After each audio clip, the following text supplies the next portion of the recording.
มึงเออสำนีฮอดอ้าวสวัสดีทุกคนครับกายเหนียวจับกลึงน้ำตกผาตาดนะนี่ก็กลึงวนเกิมนะนายเป้ยnàoในมั้งเดี๋ยวก็ทอดโน่นนะเดี๋ยวเมื่อกี้แต้มดูจุดแล้วก็ได้คอมเมนต์กันนะจังกับปากหมุดแล้วก็นะเนี่ยจับเย็นละเปิดไฟกับมือจอนะอะไรไปเดาเดี๋ยวนะเหนียวนักท่องเที่ยวเรากลึงบัวเยอะๆเราแต่นักท่องเที่ยวเยอะมากเลยครับเนี่ยร้องนะนนชื่อน้ำนนตื่นบอสซอแซแยมเราแต่นะกลับปากเล่นกับมือจอ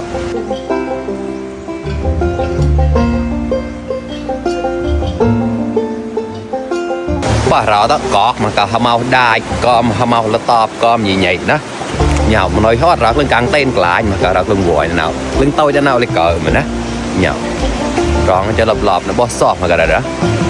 เราเกี่ยววัวที่จุดไว้ได้คอมเมนต์กันนะปากแล้วก็หมุดทนายเนี่ยนะไอ้เหนียวก็ทำทำเอาอย่างไว้เราแต่นะในมังคัวทอบจะพื้นตอนนะทอบตาเลยนะเหนียวก็มุดทอบเนี่ยชั้นแรกนะร้องถ้ามันชื่อหนึ่งตื่นจะนำทุกแรกจะน่ะตัวเต้ามันกันนะบอสซอกมันกันแต่ยืด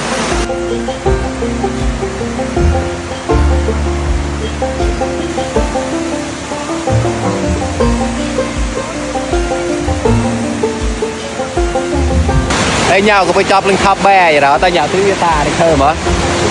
อันนี้ชั้น2นะครับเหลืออีกชั้นหนึ่งนะในมังมุดทอบนำพวกทอบพอจะนะที่ตาเบอร์ลิงตอนนะเปล่าหนูนะเนี่ยโอ้ควายทับแบ่ก็ได้แต่นะ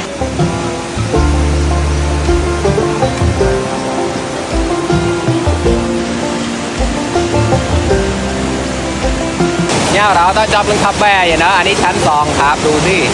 สวยงามมากนะเย้มากับเราต้องเพิ่มมาฮะเอามันต้องละหังดิเย้มากันเลยนะแล้วเป็นไงยาวได้ชื่อไอ้ข้าวได้ชื่อถ้าข้าวได้แบร์ทับหัวนะถ้าเมาได้จะซอกมากันเราต้อง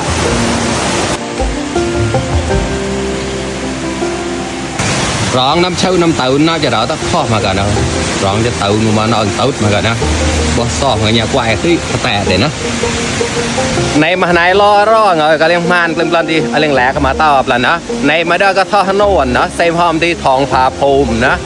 เด็กก็เชียน้ำตกผาตัดนะเรื่องวัวเกิดเหมือนนั้นถ้าต่อเตี้ยวจุดแล้วก็โลเคชั่นได้ก็คอมเมนต์เดี๋ยวนะเราต้องการกับจอบมาไหนทับปัวเราต้อง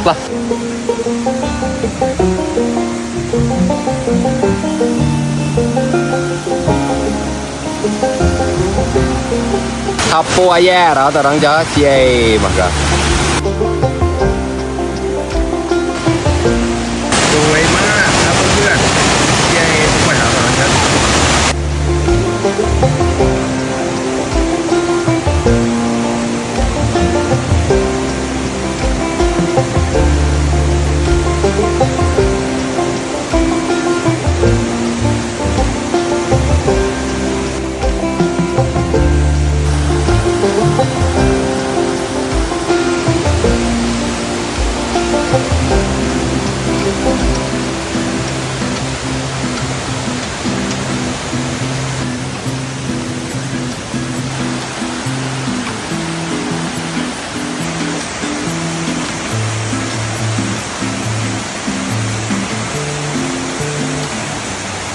เนี่ยไปใจเพิ่งจับเพิ่งทับแบนะจ้าเราต้องนี่ก็ไม่เคลื่อนวัวที่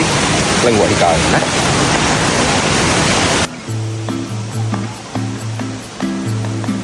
จับเรื่องทับเมาในอย่างเราแต่เยอะนะจ้าเราอยากจับเรื่องทับเมาในอย่างนะ